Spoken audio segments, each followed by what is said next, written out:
ഇതാണ് എന്റെ വൈഫ് മാലതി. അമ്മ ഓക്കെ. ഇതാരാന്ന് മനസ്സിലായോ നിനക്ക്? കൊച്ചുകുറുപ്പ്. എന്നാൽ ഇത്ര കറക്റ്റ് ആയിട്ട് എന്നെ എങ്ങനെ മനസ്സിലായി? ഇത്തിരി ഉള്ളപ്പോ നിന്നെ കണ്ടതാണെങ്കിലും ആ ചായ എന്റെ മനസ്സിൽ നിന്ന് മാഞ്ഞിട്ടില്ല. അവൾക്ക് എന്തെങ്കിലും ഒന്ന് ഒരിക്കൽ കണ്ടാ മതി. നല്ല മെമ്മറിയാ. മമ്മിയുടെ മെമ്മറി കൊള്ളാം. താങ്ക്സ്. വീടെങ്ങനെ ഇഷ്ടപ്പെട്ടോ? പിന്നെ കളിക്കുന്നുണ്ട്. പിന്നെ മസനഗുഡിയിൽ 1000 ഏക്കർ ഏലത്തോട്ടം കൂടിയുണ്ട്. എല്ലാം എന്റെ മോളെ കെട്ടുന്നവനാ. എന്റെ ഭാഗ്യം. മോന് കുടിക്കാൻ എന്താ എടുക്കണ്ടേ? ചായയോ കാപ്പിയോ? ഊണിന്റെ നേരത്താണ് മമ്മി ചായയും കാപ്പിയും. മമ്മി ചെന്ന് ഊണെടുത്ത് വെച്ച്. അല്ല അങ്കിൾ. അതെ അതെ. അങ്കിൾ, മോള് നീ വരുന്നൂന്ന് പറഞ്ഞപ്പോ മുതൽ അവള് ഒരുങ്ങാൻ തുടങ്ങിയതാ. മാലതി, അവളെ വിളിക്കടി. ഞാനിവിടെ താമസിക്കുന്നതിന് അങ്കിളിന് വല്ല വിരോധം? നെവർ. സന്തോഷേ ഉള്ളൂ.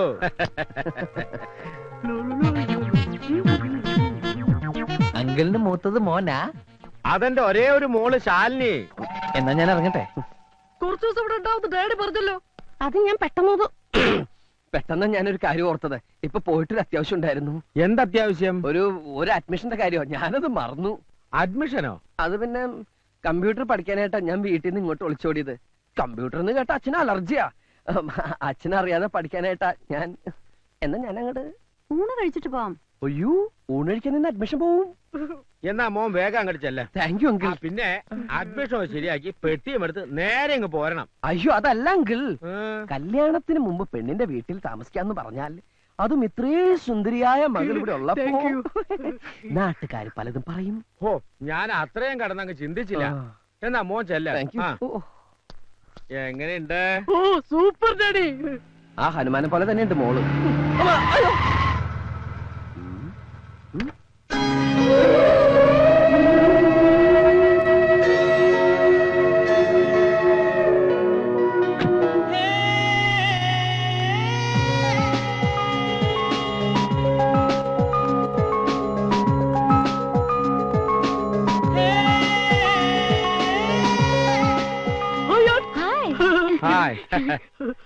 മോൻ പോയില്ല?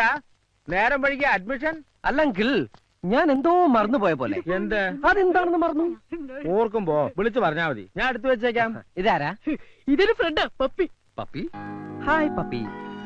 Hello, I am Karthik. കാർത്തിക്കോ? എന്റെ ഒഫീഷ്യൽ നെയിം അതാണ്. മനസ്സിലായില്ലേ? ഞാൻ ഇന്നലെ ഫോണിൽ പറഞ്ഞ. ഓ, കൊച്ചുകുറുപ്പ്. സോറിടാ, ഐ ഫർഗോട്ട്. എന്നാ ഒരു പാർട്ടി ആയിട്ട്? അതിനൊന്നും തീരുമാനിച്ചിട്ടില്ലല്ലോ. നിങ്ങൾ എങ്ങനെ സംസാരിച്ചുകൊണ്ടിരുന്ന അവന്റെ അഡ്മിഷൻ? അല്ലെങ്കിൽ ഞാൻ ഊൺ കഴിച്ചിട്ട് പോയാലോ എന്ന് ആലോചിക്കുക. ആദ്യം അഡ്മിഷൻ, ഊണ് പിന്നെ ആകാലോ. പിന്നെ ആകാലേ. എന്നാ ഞാൻ അങ്ങടെ കുട്ടിയുടെ വീട് എവിടെയാ? Shastri Nagar, 4th street. ശാസ്ത്രി നഗർ. എന്നാ ഞാൻ ഇറങ്ങട്ടെ? അല്ല, കുട്ടി ഇപ്പൊ പുറത്തേക്കുണ്ടോ? ഇല്ല. അതെ, ഒരു ലിഫ്റ്റ് കിട്ടിയാ ഒന്നിച്ച് പോകാന്ന് കരുതിയാ. മോനെ, യെസ്. വേണമെങ്കിൽ എന്റെ മോള് ഡ്രോപ്പ് ചെയ്യും. വേണ്ട, ഞാൻ ഓട്ടോറിക്ഷ പൊക്കോളാം. കൊണ്ടാർക്കാലിനാളുടെ ഒട്ടുക്കത്തെ. നിനക്ക് ഇഷ്ടപ്പെട്ടോ? Look, I am not Kurup, I am Karthik. എന്റെ ഫ്രണ്ടിന്റെ സൈഡ് ഓക്കെ ആട്ടോ. എന്ന് വെച്ചാൽ അവൾക്ക് ഇഷ്ടമാണെന്ന് ധൈര്യമായിട്ട് പ്രൊസീഡ് ചെയ്തോ. ആക്ച്വലി ഓരോന്ന് ചോദിച്ചും പറഞ്ഞു ഇവര് വെറുതെ സമയം കളയും. മോൻ ചെല്ല്. Admission, admission. നിങ്ങൾക്കറിയാലോ, 10-30 പെൺപിള്ളേര് ഒരേ സമയം എന്നെ പ്രേമിച്ചുകൊണ്ട് നടന്നിട്ടുണ്ട്. പക്ഷെ അതിലൊന്നും എന്റെ ഭാവി വധുവിനെ കണ്ടെത്താൻ എനിക്ക് കഴിഞ്ഞിട്ടില്ല. ഒടുവിൽ ഞാനിന്ന് അവളെ കണ്ടെത്തി. പ്രതീക്ഷിക്കാത്ത നേരത്ത് ഒരു നിമിത്തം പോലെ ഞാൻ അവളെ കണ്ടു. കവിതകളിലും നോവലുകളിലും നായികാവർണ്ണനകൾ വായിച്ചു കേട്ട് വളർന്നവരാ നമ്മളൊക്കെ. അതെല്ലാം നേരാന്ന് അവളെ കണ്ടപ്പോ എനിക്ക് തോന്നി. ഒന്നും മനസ്സിലായില്ല. പ്രേമത്തിന്റെ ഭാഷ ഒരല്പം കട്ടിയായിരിക്കും. കടുപ്പം കുറച്ചു പറ, എന്നാലല്ലേ ഞങ്ങൾക്കും കൂടി ഒന്ന് ഇഴുകി ചേരാൻ പറ്റത്തുള്ളൂ. എന്നാ കേട്ടോ, കജോളിന്റെ കണ്ണുകൾ, സോനാലി ബാന്ദ്രയുടെ ചുണ്ടുകൾ, മാധുരി ദീക്ഷത്തിന്റെ ചിരി, ദേവയാനിയുടെ ശാലീനത. മനസ്സിലായി മനസ്സിലായി. ഈ പാർട്സുകൾ മേടിച്ച് അസംബിൾ ചെയ്തെടുത്ത ഒരു അവിയൽ രൂപ ഇല്ലയോ? മതി. ഇനി നീ ഒന്നും പറയണ്ട. ചതിയനാ നീ, ചതിയൻ. കൊച്ചൂർപ്പേ, കൊച്ചൂർപ്പേ, നീ പറഞ്ഞു വരുന്ന ആരെ കുറിച്ചാണെന്ന് എനിക്കറിയാം. എന്റെ ചാൻസാ നീ തട്ടിയെടുത്തത്. ശാലിനിയെ എന്റെ അച്ഛൻ എനിക്ക് ആലോചിച്ച. നിന്റെ ചാൻസ് അവിടെ തന്നെ ഉണ്ട്. നീ തന്നെ കെട്ടിക്കോ. എനിക്ക് വേണ്ട അതിനെ. ഒരു ശാലിനി. പിന്നെ നീ വർണ്ണിച്ചത് ആരെ കുറിച്ചാടാ? പപ്പി. പപ്പിയോ? അതാര്? ശാലിനിയുടെ കൂട്ടുകാരി.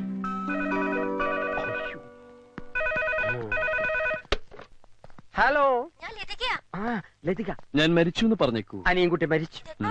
ഡെഡ് ബോഡിയോ? ബോഡി ഒരു പപ്പി കൊണ്ടുപോയി. എക്സ്ക്യൂസ് മീ, ഇന്നു മുതൽ ഈ കുന്ത്രാണ്ട താനെടുത്തു. ആ നമ്പറുകളൊന്നും എനിക്ക് വേണ്ട. ഞാൻ എന്റെ പഴയ ലൈഫ് ഉപേക്ഷിച്ചു കഴിഞ്ഞു. മാത്രമല്ല എന്റെ പപ്പിയെ മനസ്സിൽ പ്രതിഷ്ഠിക്കുകയും ചെയ്തു. കൊച്ചുറുപ്പേ, പ്രതിഷ്ഠ കഴിഞ്ഞു. ഇനി പൂജ എന്ന് തുടങ്ങും. എല്ലാം തുടങ്ങിക്കഴിഞ്ഞു. ഒന്ന് കണ്ടപ്പോഴേ എത്ര പ്രേമാണെങ്കിൽ ചെന്ന് കാര്യം പറഞ്ഞൂടെ? പറയാമായിരുന്നു, പക്ഷെ നിന്റെ ആ ശിഖണ്ഡി എല്ലാം തൊലച്ചു. അവൾ എന്നെ പരിചയപ്പെടുത്തിയത് എങ്ങനെയാണെന്നറിയോ? ഇതാണ് എന്നെ കെട്ടാൻ പോണ ആളെന്ന്. പിന്നെ ഞാൻ എന്തു പറയും? ജയിലിൽ കിടന്ന പാമ്പിനെടുത്ത് സഭ്യത. ആ ശരി, പറയണില്ല. ആ മേനോന്റെ മോള് പാരയായില്ലേ? എന്റെ പ്രേമം തടസ്സപ്പെടുത്തുന്ന ഏത് പാരയും ഞാൻ തകർക്കും. അതിനുശേഷം ഞാൻ എന്റെ പപ്പിയെ വീഴിക്കും, പ്രേമിക്കും, കെട്ടും. എന്റെ കൊക്കിന് ജീവനുണ്ടെങ്കിൽ ഇത് നടന്നിരിക്കും. അല്ല, നീ നിന്റെ കൊക്ക് ചത്താല് നടക്കുകയല്ലേ? ആ കൊക്കല്ല, ഈ കൊക്ക്. കളിയാക്കിക്കോ. എന്റെ കയ്യിൽ ഒരുപാട് നമ്പർ ഉണ്ട്.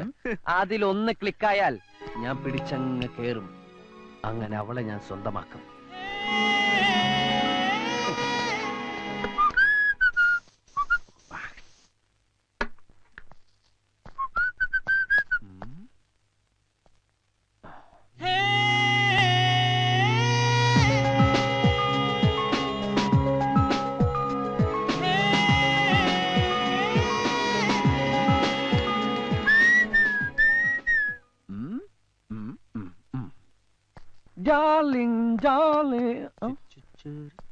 നീ എങ്ങോട്ടാ?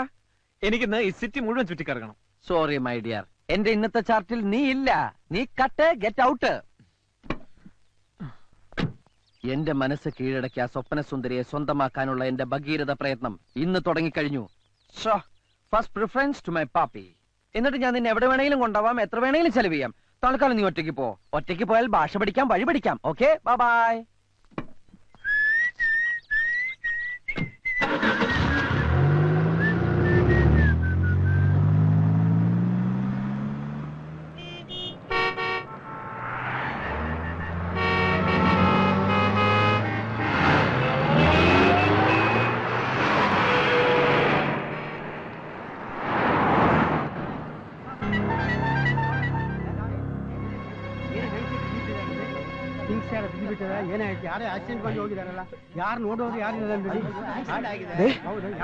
വണ്ടി അടിച്ച ഒരു സ്ത്രീ റോഡിൽ കിടക്കുമ്പോ എല്ലാരും നോക്കി നിൽക്കാ. എന്ത്?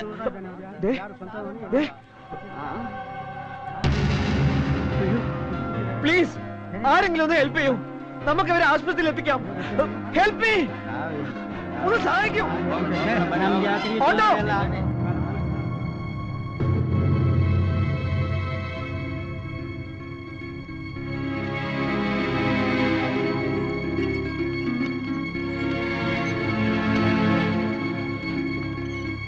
ಹೊತ್ತಿಗೆ ಸರಿಯಾಗಿ ಊಟ ಮಾಡು. ಓಕೆ?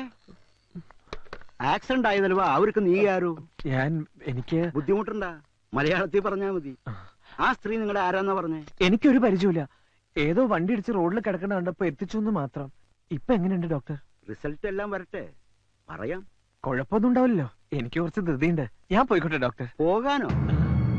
അവർക്ക് ബോധം തെളിഞ്ഞിട്ടില്ല. പിന്നെ ഇതൊരു ആക്സിഡന്റ് കേസാ. പോലീസ് എൻക്വയറിക്ക് വരുമ്പോ സാക്ഷി പറയാൻ നിങ്ങളോട് ഉണ്ടാകണം. സാക്ഷി പറയാനോ? ഒരാളെ തക്ക സമയത്ത് ഹോസ്പിറ്റലിൽ എത്തിച്ചതിന്റെ പേരില് ഞാൻ ഈ പോലീസ് സ്റ്റേഷൻ കോടതിയിലൊക്കെ കയറി ഇറങ്ങണം അല്ലേ? നിങ്ങൾ എന്നോട് തന്നെ ചൂടാവുന്നേ. ഇത് ഞാനുണ്ടാക്കിയ നിയമമൊന്നുമല്ല. ഉത്തരവാദിത്തപ്പെട്ട ആരെങ്കിലും വരാതെ നിങ്ങൾ പോയാ ആ സ്ത്രീയെ എന്ത് ഉറപ്പുമേ ട്രീറ്റ് ചെയ്യും? ആര് ബില്ല് പേ ചെയ്യും? വെറുതെ അല്ല ഡോക്ടർ ആക്സിഡന്റ് കണ്ട് ആരും തിരിഞ്ഞു നോക്കാത്തത്. ഈശ്വര, ബോധം തെളിയാതെ അവരുടെ സ്വന്തക്കാരെ ഞാൻ എങ്ങനെയാ കണ്ടുപിടിക്കാം?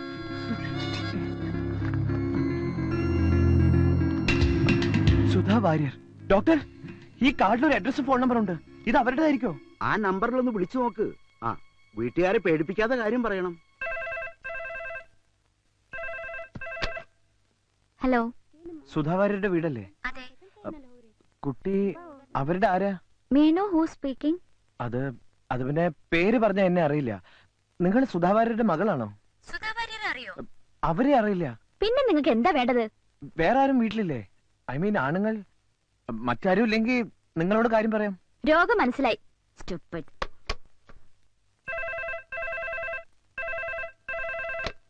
What you want? ദേഷ്യപ്പെടാതെ കേൾക്കണം. ഞാൻ പറയുന്നത് കേട്ട് പേടിക്കുകയും ചെയ്യരുത്. എന്താ നിങ്ങൾക്ക് പറയാനുള്ള പറയണം. Otherwise I will inform police. സുധാവാരുടെ വണ്ടി ഇടിച്ച് സീരിയസ് ആയിട്ട് സിറ്റി ഹോസ്പിറ്റലിൽ അഡ്മിറ്റ് ചെയ്തിരിക്കാം. ഇപ്പൊ ബോധമല്ല, എന്ത് സംഭവിക്കാം. Hello? Hello?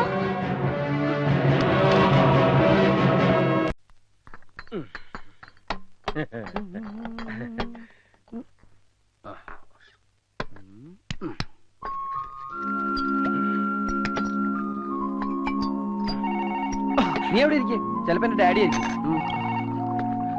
ഹലോ, അനിയൻകുട്ടിയുടെ വീടല്ലേ? Wrong number.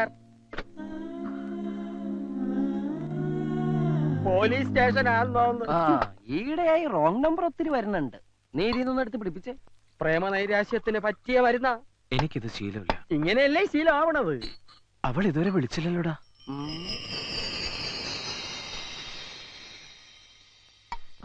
ഞാനൊന്ന് ട്രൈ ചെയ്യട്ടെടാ. അവൾക്ക് നിന്നോട് റിയൽ ലവ് ആണെങ്കിൽ ഇങ്ങോട്ട് വിളിക്കും. ഇത് ഫോൺ ബെല്ലല്ല, കോളിംഗ് ബെല്ലാണ്. ഡ്യൂപ്ലിക്കേറ്റ് ആണ്, തൊണ്ട കത്തണ്.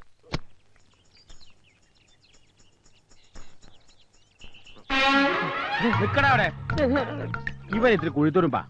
മുമ്പ് ഒരിക്കലും എന്നെ കണ്ടപ്പോ ഓടി. നീ എങ്ങോട്ടേ ഓടിയത്? അത് പിന്നെ ഇത് ആരാന്ന് എനിക്ക് മനസ്സിലായോ? ഇല്ല. കൊച്ചു കുറുപ്പിന്റെ അച്ഛൻ. ഞാൻ ആരാണെന്ന് മനസ്സിലായോ?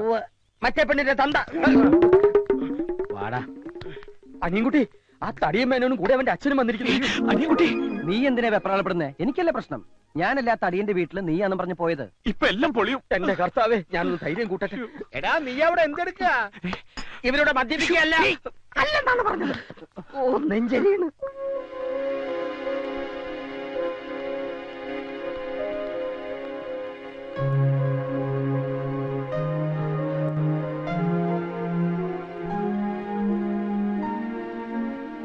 ചോദിക്ക, നേരിട്ട് ചോദിക്ക. നീ എന്തുകൊണ്ടാ ഇയാളുടെ വീട്ടിൽ താമസിക്കാഞ്ഞത്? കമ്പ്യൂട്ടർ പഠിക്കണം പറഞ്ഞിട്ടല്ലേ താന്റെ വീട്ടിൽ താമസിക്കാതെ പോയത്? അതെ. ആ, ആ വിവരം നീ എന്തുകൊണ്ട് എന്നെ വിളിച്ചറിയിക്കാഞ്ഞത്? താൻ ആരോടാടോ ഈ സംസാരിക്കുന്നത്? എന്റെ മോനോട്. താൻ ആരോടാ? തന്റെ ഈ മോനോട്. എന്റെ മകൻ ഇവനാ. അപ്പൊ ഇവനാരാ? എന്റെ ഡാഡിയുടെ മോൻ. അമേരിക്കയില. അപ്പൊ നീ ആൾമാറാട്ടം നടത്തി എന്നെ പറ്റിക്കായിരുന്നു അല്ലേ? പറ്റിച്ചത് എന്നെയല്ലേ? ആരാണ് എന്താണെന്ന് ചോദിക്കാതെ മകളെ കെട്ടിച്ചേരാന്ന് പറഞ്ഞ് എന്നെ കൂട്ടിക്കൊണ്ട് പോയിട്ട് ഇപ്പൊ എന്താ മെന്നിത്? ഒരു ചെറിയ അബദ്ധം പറ്റി. അന്ന് ആള് മാറിപ്പോയി. പക്ഷെ ഇപ്പൊ സമാധാനായി. ഇവനല്ലേ എന്റെ മോളെ പിടിക്കാത്ത? വേണ്ട, തന്റെ മോനെ കൊണ്ടുപോയി എന്റെ മോളെ കാണിക്കാം. ഇവന് ഇഷ്ടപ്പെടും. വാ മോനെ. വേണ്ട, താൻ ഇങ്ങോട്ട് വന്നേ. താൻ വീട്ടിലേക്ക് പോയിക്കോ. ഞാൻ ഇവനോടൊന്ന് സംസാരിക്കട്ടെ. അപ്പൊ മോളുടെ കാര്യം? അത് ഞാൻ പറയാം. താൻ പോയിക്കോ. എന്താ വെച്ചാ മേനങ്ങൾ പോയത്? എന്താ, നിനക്ക് അയാളുടെ മോളെ കെട്ടണം? എങ്കിൽ ഞാൻ പോയി വിളിച്ചോ. വേണ്ട. ഈ വായി നോക്കിയുടെ മൂന്ത കണ്ടാൽ അറിയാം ഏത് തല്ലിപ്പൊളി പെണ്ണിനെയും പിടിക്കുന്നു. ഇവന് പോലും പിടിക്കാത്ത നിനക്ക് എങ്ങനെ ഇഷ്ടപ്പെടുക? മാത്രമല്ല, ഞാനും കണ്ടതാ സാധനത്തെ. വർത്തമാനം മതി. നീ പെട്ടെന്ന് പോയി റെഡിയായി. 4 മണിക്കുള്ള ട്രെയിനിൽ നമ്മൾ നാട്ടിലേക്ക് മടങ്ങുന്നു. ശരിയാ, ഇനി ഇവിടെ നിർത്തിയാ അല്ല നിന്നാ ശരിയാവൂല. ഞാനിപ്പോ നാട്ടിലേക്കില്ല. നിന്റെ അച്ഛൻ എന്നെ വായിൽ നോക്കി വിളിച്ച സ്ഥിതിക്ക് ഇനി നീ ഇവിടെ നിൽക്കാൻ പാടില്ല. അച്ഛന്റെ കൂടെ തിരിച്ചു പോണം. ഞാൻ ഇവിടെ നിൽക്കുന്നത് നിനക്ക് എന്താ പ്രോബ്ലം? പ്രോബ്ലം ഉണ്ട്. പ്രോബ്ലം ഇല്ല. പ്രോബ്ലം സോൾവ് ആയി. ഇനി നിന്നാ. നിന്നെ ഇവിടെ നിർത്തുന്നതിൽ എനിക്ക് പ്രോബ്ലം ഉണ്ട്. നീ നാട്ടിലേക്ക് വന്നേ പറ്റൂ. നിനക്ക് നല്ലൊരു ആലോചന ഒത്തുവന്നിട്ടുണ്ട്. ഉടനെ പെണ്ണ് കാണാൻ ചെല്ലാമെന്ന് ഞാൻ വാക്കുകൊള്ളു. വാക്ക് പറഞ്ഞാൽ പാലിക്കുന്നവനാണോ നിങ്ങൾ? ജീവനുണ്ടെങ്കിൽ എങ്കിൽ പിടിച്ചുകൊണ്ട് പോകൂ നിങ്ങളുടെ മകനെ. അപ്പച്ചാ, സൈലൻസ്. നീ തീർച്ചയായിട്ടും പോണം. ചെന്ന് പെണ്ണ് കാണണം. എനിക്ക് ഒരു പെണ്ണിനെ കണ്ട. എടാ, 10 ദിവസം അടുപ്പിച്ച് ബാംഗ്ലൂരിൽ നിന്ന് നിന്റെ ഹുങ്ക് നിന്റെ കയ്യിൽ വെച്ചാ മതി. വാടാ ഇവിടെ. ഞാൻ വരില്ല. ഞാൻ വരില്ല എന്നല്ലേ പറഞ്ഞു. ഞാൻ പറയുന്ന ഒന്ന് കേക്ക്. അച്ഛൻ ധൈര്യമായിട്ട് പോ. ഞാൻ ഇവനെ പറഞ്ഞ് സമ്മതിപ്പിച്ച് അവിടെ എത്തിക്കാം.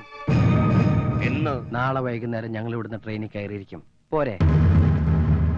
ആദ്യം കണ്ട പിച്ചിരി പഴയാണെന്ന് തോന്നിയെങ്കിലും നീ ഒരു സ്നേഹമുള്ളവനാണെന്ന് ഇപ്പൊ മനസ്സിലായി. ഇതിനകത്ത് അവന് വേണ്ടി ആലോചിച്ച പെണ്ണിന്റെ ഫോട്ടോ ഉണ്ട്. ഇത് കാണിച്ച് അവനെ സമ്മതിപ്പിക്കുന്ന കാര്യം ഞാൻ ഏറ്റു. ഈ കല്യാണം നടക്കേണ്ടത് എന്റെ കൂടി ഒരു ആവശ്യമാണ്. അച്ഛൻ പോയേ. ഒരു പക്ഷെ നാളെ നീ പുറപ്പെട്ടില്ലെങ്കിൽ പെണ്ണ് കാണാതെ കെട്ടേണ്ട വരും. എന്റെ പൊന്നുമോനെ അച്ഛനറിയാലോ.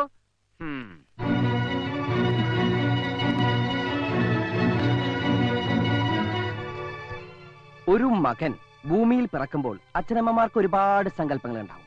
ആ പ്രതീക്ഷയോടെയായിരിക്കും അവർ മക്കളെ വളർത്തുന്നത്. കറക്റ്റ്. എന്റെ അപ്പച്ചനൊരു നേർച്ചയുണ്ടായിരുന്നു, എന്നെ ഒരു അച്ഛനാക്കാമെന്ന്. ആ ആഗ്രഹം ഞാനങ്ങ് നിറവേറ്റി. കെട്ടി 2 കുട്ടികളുടെ അച്ഛനുമായി.